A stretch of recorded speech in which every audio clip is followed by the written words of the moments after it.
Shalom Jemaat Tuhan, selamat berjumpa kembali dengan saya Valen di GBT Home Online Service. Seperti biasanya, saya di sini akan menyampaikan informasi-informasi seputar GBT Home. Lebih tepatnya mengenai jadwal ibadah di GBT Home Kedung Gebang. Ibadah onsite yang selalu dilaksanakan setiap hari Minggu setengah 7 pagi yang tentunya menggunakan protokol kesehatan yang berlaku. Dan juga ibadah online yang selalu kami tayangkan di YouTube channel kami GBT Home Kedung Gebang pada setiap hari Minggu pada jam 7 pagi. Lalu, bagi jemaat yang berhalangan hadir dapat mengikuti ibadah onsite via live streaming di akun Instagram @ermitjunaidi. Dan juga ibadah youth sudah ada di gereja kami, jadi mungkin bagi Bapak Ibu yang memiliki anak remaja bisa disarankan untuk mengikuti ibadah youth di tempat ini pada setiap hari Sabtu pukul 5:30 sore. Itu saja yang dapat saya sampaikan pada kesempatan saya kali ini. Kurang lebihnya mohon maaf. Saya ucapkan selamat beribadah. Tuhan Yesus memberkati. Shalom saudara, kami percaya saudara semua dimanapun berada diberkati oleh Tuhan. Dan tiap hari, tiap saat Tuhan selalu memberkati, Tuhan selalu menyertai, bahkan Tuhan selalu melindungi. Kita berdoa mengucap syukur kepada Tuhan Bapa kita yang baik. Terpujilah namamu Bapa. Engkau Allah kami yang hidup, Allah di atas segala Allah, Tuhan di atas segala Tuhan, yaitu Tuhan Yesus Kristus sebagai penebus hidup kami, Juru Selamat kami. Kami mau mengagungkan Engkau, kami mau menyembah Engkau, memuji Engkau. Biarlah nama Tuhan diagungkan, dimuliakan dari dulu sekarang bahkan sampai selama-lamanya. Engkau Allah yang layak dipuji, Allah yang layak diagungkan. Di dalam nama Tuhan Yesus Kristus, terpujilah nama Tuhan. Haleluya. Amin. Tiap lembar, tiap hari hidup kita selalu diberkati oleh Tuhan. Amin. Biar kemuliaan bagi nama Tuhan Yesus. Haleluya.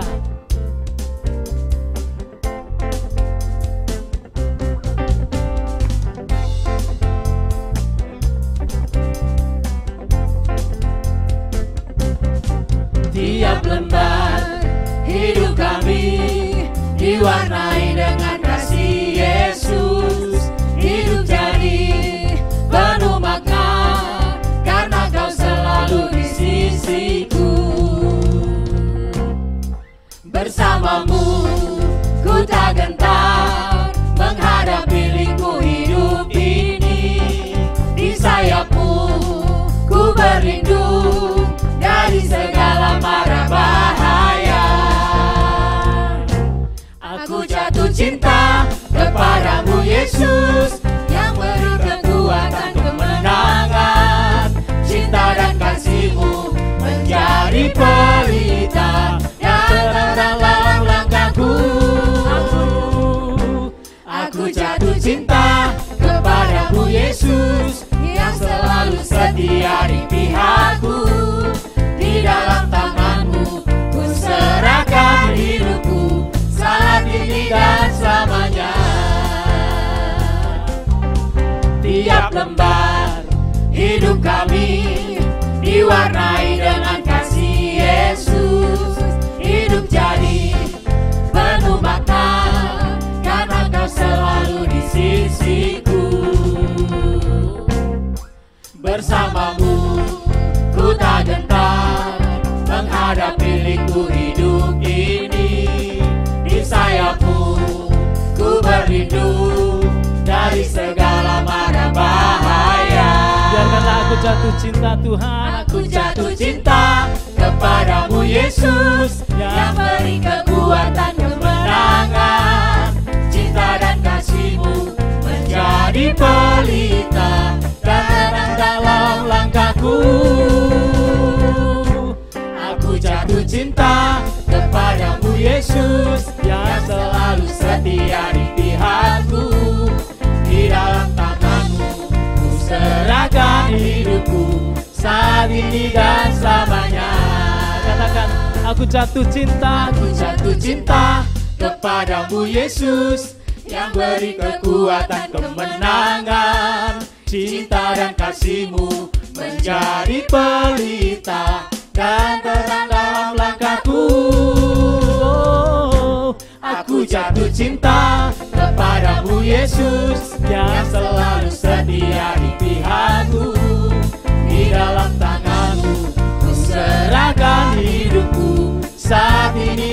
selamanya, saat ini dan selamanya, saat ini dan selamanya. Aku jatuh cinta.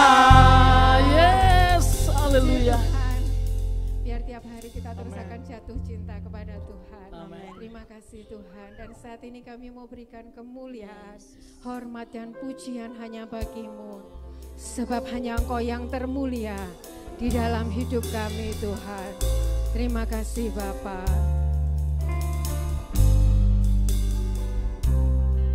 Haleluya.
Sungguh Engkau yang layak terima kemuliaan, hormat dan pujian Tuhan.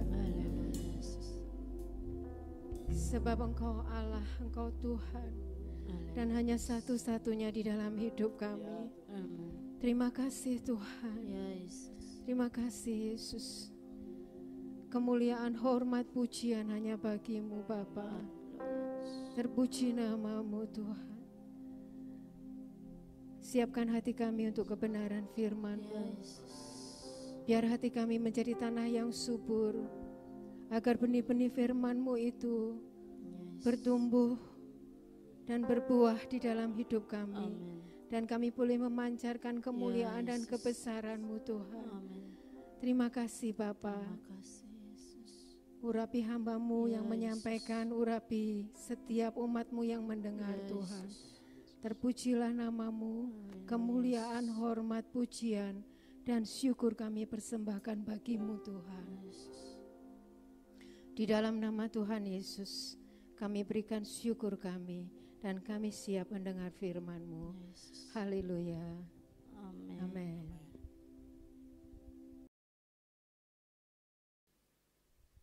Salam saudara-saudara dikasihi Tuhan, kita berjumpa kembali dalam ibadah online GPT Home. Saya akan melanjutkan pembahasan kita mengenai prinsip pertumbuhan yang benar. Di bagian yang lalu saya menjelaskan kepada saudara bagaimana sebenarnya cara pandang kita, cara berpikir kita, seperti yang disebutkan oleh Rasul Paulus di dalam Roma pasal 12 ayat yang kedua, perubahan pikiran, ya, sehingga kita bisa membedakan manakah kehendak Allah, apa yang baik, berkenan dan sempurna, itu terdiri atas banyak sekali kebiasaan-kebiasaan yang kita bangun. Dan Roma pasal 12 ayat yang pertama itu menjelaskan bahwa ketika saudara dan saya mempersembahkan tubuh kita, itu adalah sebagai ibadah yang sejati. Nah, dalam terjemahan yang lain, ibadah sejati itu disebut sebagai ibadah yang masuk akal.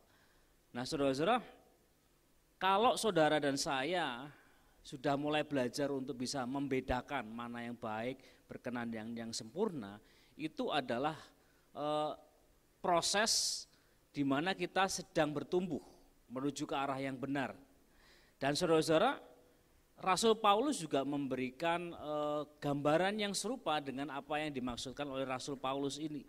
Kita lihat di dalam 1 Petrus pasal 4 yang pertama. 1 Petrus pasal 4 ayat yang pertama. Saya bacakan dari terjemahan New King James, saudara bisa membaca dari terjemahan baru. Sebab itu sebagaimana Kristus sudah menderita di dalam tubuh karena kita, persenjatailah juga dirimu dengan pikiran yang sama. Sebab orang yang menderita di dalam tubuh sudah berhenti dari dosa. Perhatikan kalimat ini baik-baik saudara-saudara. Rasul Petrus berbicara tentang bagaimana saudara dan saya menjadi seperti Kristus. Dalam hal apa? Pikiran. Kristus itu sudah mempersenjatai dirinya dengan pikiran yang siap untuk menderita. Dan di manakah penderitaan Kristus yang terbesar? Tentu saja di kayu salib, secara fisik, tubuh, secara jiwa, mental, saudara-saudara, dan juga secara roh. Kita memperhatikan kejadian itu, saudara-saudara, bagaimana Tuhan Yesus kok bisa, saudara-saudara, memilih pilihan yang seperti itu.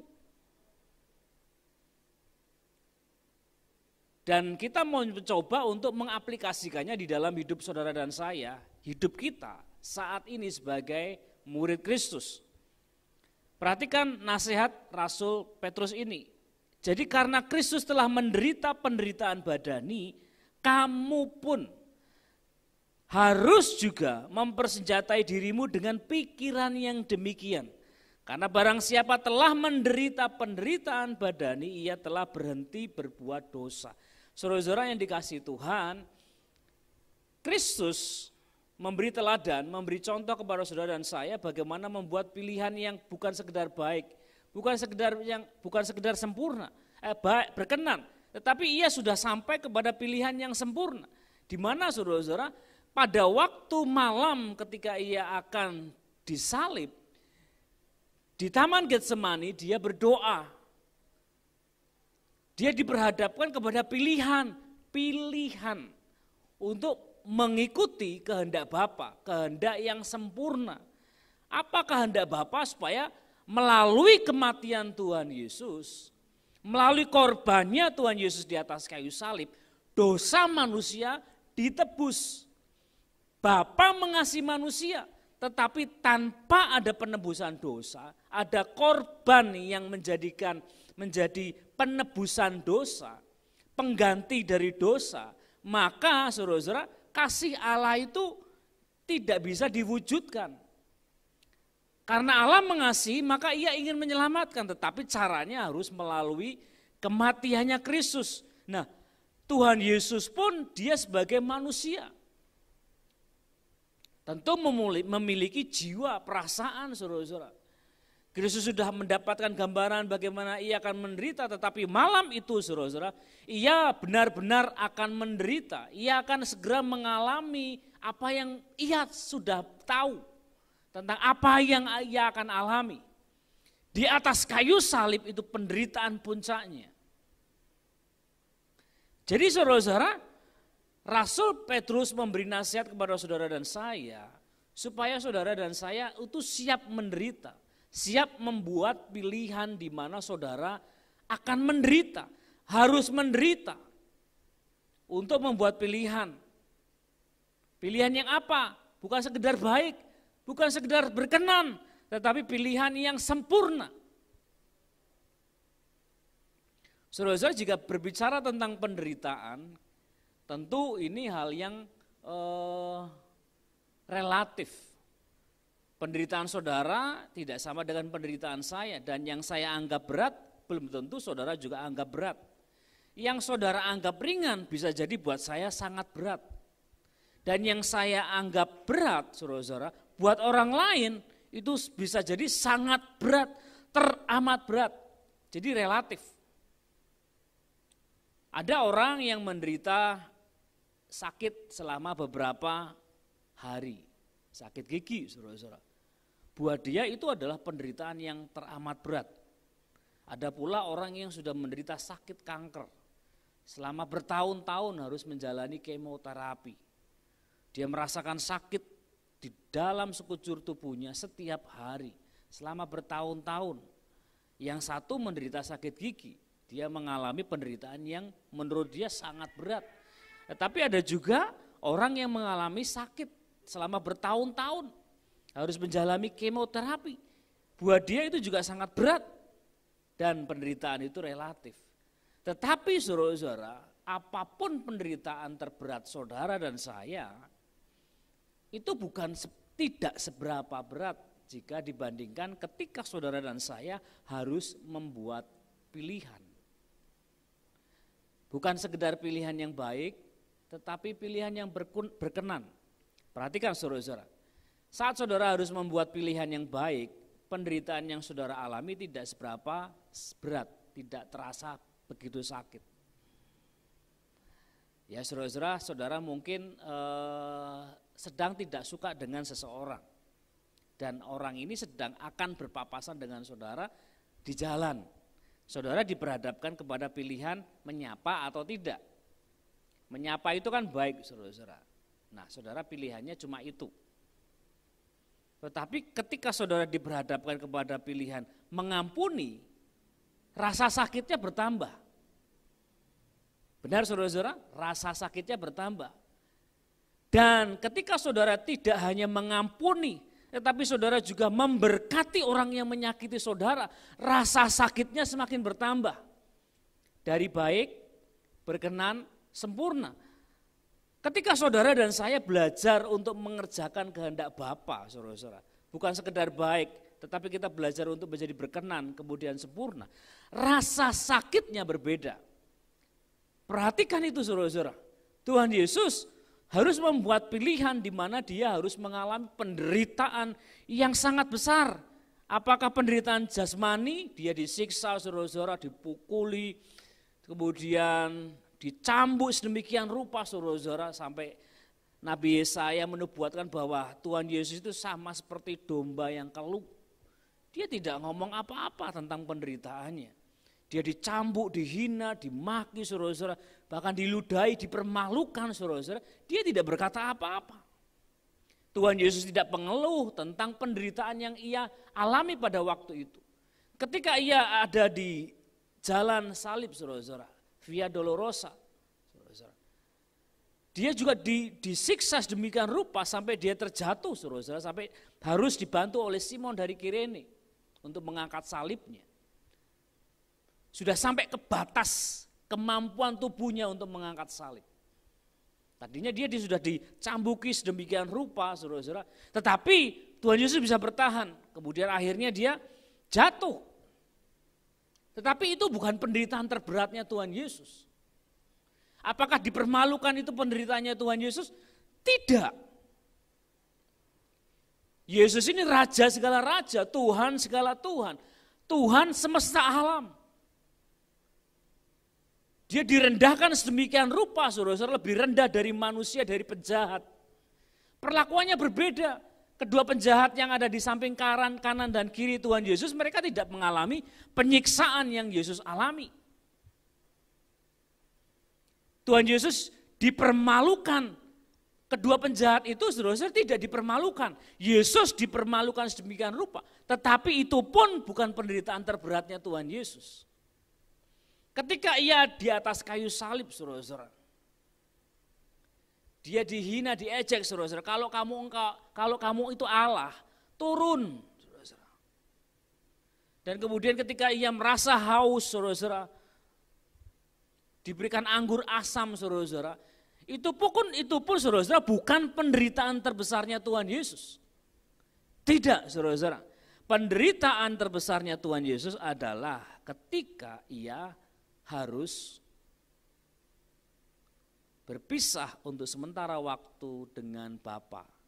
Karena apa saudara-saudara? Karena dosa manusia ditimpakan kepada Tuhan Yesus. Untuk itulah dia berkata, Eloi, Eloi, lama sabachthani. Itu artinya, Allahku, Allahku, Bapakku, Bapakku, mengapa engkau meninggalkan aku? Itu adalah saat di mana Bapa harus meninggalkan Tuhan Yesus. Kenapa? Karena ada dosa. Bapa tidak bisa bersentuhan dengan dosa.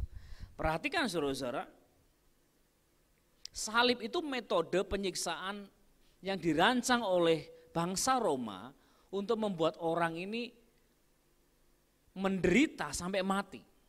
Dan menderitanya lama. Dan kalau nggak mati-mati saudara-saudara, kakinya dipatahkan saudara-saudara. Yesus memenuhi nubuatan Nabi, tidak ada satu tulang pun dipatahkan. Kenapa? Karena dia sudah mati pada tengah hari. Kedua penjahat saudara-saudara sudah melewati tengah hari, mereka belum mati, makanya dipatahkan tulang kakinya. Saudara-saudara, ketika Tuhan Yesus harus ada di dalam keadaan berpisah dengan Bapa, maka itu adalah penderitaan terbesarnya Tuhan Yesus. Tetapi pertanyaannya saudara-saudara, mengapa Tuhan Yesus bersedia membuat pilihan yang seperti itu? Sebelumnya saudara-saudara, malam sebelumnya, ketika di Taman Getsemani, Tuhan Yesus sempat berdoa. Sebenarnya Tuhan Yesus punya keinginan, ingin lalu saja cawan ini, tetapi biarlah kehendakmu yang jadi. Saudara-saudara, secara manusia, penderitaan yang Tuhan Yesus harus lewati itu sangat-sangat berat. Dan sebagai anak Allah, dia harus mengalami penderitaan yang paling berat yang dapat ia lalui, berpisah dengan Bapa. Karena saudara dan saya. Dan untuk itulah saudara-saudara, Yesus mengalami yang namanya peninggian. Perhatikan saudara-saudara, ketika Tuhan Yesus di atas kayu salib, dia tampak lemah, tidak berdaya. Tetapi saudara-saudara, ini kuncinya yang saudara dan saya harus pahami. Kita harus mempersenjatai pikiran kita dengan prinsip yang serupa dengan Kristus. pada saat saudara dan saya memilih untuk taat kepada kehendak Bapa, bukan saja berkenan tetapi menuju sempurna, penderitaan yang saudara alami itu sangat hebat dan itu membuat saudara dan saya merasa tidak berdaya. Tetapi perhatikan, salib itu tempat di mana terjadi pertukaran. Saudara dan saya yang berdosa, saudara-saudara, dosa itu ditimpakan kepada Kristus. Kristus menjadi korban pengganti dosa, penebus dosa, supaya saudara dan saya yang berdosa ini diampuni, menerima pengampunan dosa. Dan jangan lupa saudara-saudara, ketika Kristus turun ke dalam kerajaan maut, maka maut dilucuti saudara-saudara, dan kunci kerajaan maut direbut oleh Kristus. Artinya saudara-saudara, manusia bisa memilih diselamatkan. Amin saudara-saudara. Dan saudara perhatikan di dalam Filipi pasal 2 ayat yang ke-7 dan ke-8. Melainkan telah mengosongkan dirinya sendiri dan mengambil rupa seorang hamba dan menjadi sama dengan manusia. Dan dalam keadaan sebagai manusia ia telah merendahkan dirinya dan taat sampai mati, bahkan sampai mati di kayu salib. Jadi saudara-saudara, ketika Tuhan Yesus taat kepada perintah Bapa, saudara-saudara, mengambil rupa manusia, sebenarnya pada titik itulah Tuhan Yesus mulai direndahkan. Tetapi semakin hari Tuhan Yesus itu bukan mengalami peninggian, enggak, makin direndahkan. Karena dia harus mengalami sebagai manusia, menjalani hidup sebagai manusia, dan pada akhirnya puncak penderitaannya dia semakin direndahkan sedemikian rupa. Sebagai manusia direndahkan sedemikian rupa, saudara-saudara. Sebagai Allah, saudara-saudara, dia direndahkan sedemikian rupa. Dari atas, saudara-saudara, dari tempat yang maha tinggi diturunkan sedemikian rendahnya. Sama dengan manusia, bahkan direndahkan lagi sebagai hamba, direndahkan lagi, dihitung sebagai pemberontak, dihitung sebagai penjahat. Itu kan lebih rendah dari hamba-hamba, itu lebih rendah dari budak-budak. Tetapi dia semakin direndahkan lagi dan semakin direndahkan. Tetapi disitulah saudara-saudara, disitulah disebut sebagai sempurna. Saudara-saudara dan saya akan mengalami penderitaan yang serupa ketika saudara dan saya memilih untuk melakukan yang berkenan kepada Bapa. Semakin menderita. Bahkan penderitaan itu akan terasa secara badani. Ketika saudara dan saya belajar untuk taat, mengampuni saudara-saudara, memberkati orang yang salah kepada saudara, bukan itu benar-benar menyiksa daging kita saudara-saudara. Membuat kita bisa jadi tidak bisa tidur nyenyak untuk selama beberapa waktu. Tetapi ketika saudara melakukannya, saudara tadinya dalam posisi merasa sangat menderita, demikian direndahkan, aku benar dia salah, aku minta maaf, aku memberkati. Saudara-saudara, di titik itulah saudara dan saya memahami bahwa ketika Kristus ada di kayu salib, saudara-saudara, dia sebenarnya di satu sisi ada di titik paling rendah dalam hidupnya, mengalami penderitaan paling hebat di dalam hidupnya, tetapi di titik itulah kehendak Bapa sempurna dalam hidupnya. Tidak mudah saudara-saudara, tentu saja tidak mudah. Maka dari itu kita harus melatihnya, sama seperti yang disebutkan di dalam surat Ibrani saudara-saudara. Kita harus melatih diri kita saudara, supaya kita tidak menjadi kanak-kanak tetapi semakin dewasa. Orang yang dewasa itu bersedia menderita. Dia tahu pilihannya akan menyusahkan hidupnya, tetapi karena itu benar saudara-saudara, dia lakukan. Kenapa ibu-ibu saudara-saudara yang punya anak kecil, balita, bayi saudara-saudara, ketika anak-anaknya sakit, mereka rela menderita? Karena sederhana saja, mengasihi.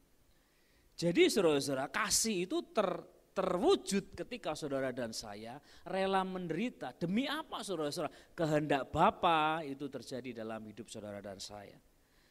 Saudara dan saya akan mengalami pengalaman-pengalaman yang berbeda, tetapi rasa sakitnya sama. Semakin kehendak Bapa itu dipaksakan dalam hidup saudara, saudara kerjakan di dalam hidup kita, maka saudara akan mengalami yang namanya direndahkan, dan semakin rendah, dan semakin sakit, semakin terasa sakit. Bagaimana pengalaman saudara dalam hidup? Apakah ketika saudara memilih untuk melakukan benar, saudara tidak mengalami penderitaan? Saudara pasti mengalami penderitaan. Bahkan kita mungkin saja menangis. Bisa berhari-hari kita menangis. Tuhan, tolong aku. Tuhan, tolong aku mengampuni suamiku. Tuhan, tolong aku mengampuni suamiku yang selingkuh. Tuhan, tolong aku. Tuhan, tolong aku untuk mengampuni orang-orang yang menyakiti aku. Tuhan, tolong aku. Mungkin kita bisa berdoa selama berhari-hari, meminta kekuatan dari Tuhan. Tapi percayalah saudara-saudara, di titik-titik itulah saudara-saudara, saudara akan melihat bagaimana meskipun kelihatannya saudara direndahkan, di surga saudara-saudara, di tempat di mana Allah Bapa berada, saudara ada di dalam posisi yang sangat mulia di hadapan Bapa. Jadi jangan putus asa dengan apa yang saudara buat hari ini. Keputusan yang saudara buat sudah benar dan saudara menderita, it's okay, gak apa-apa saudara-saudara. Yang paling penting adalah kehendak Bapa terjadi dalam hidup kita dan Tuhan dipermuliakan melalui hidup kita. Mari kita bersama-sama berdoa.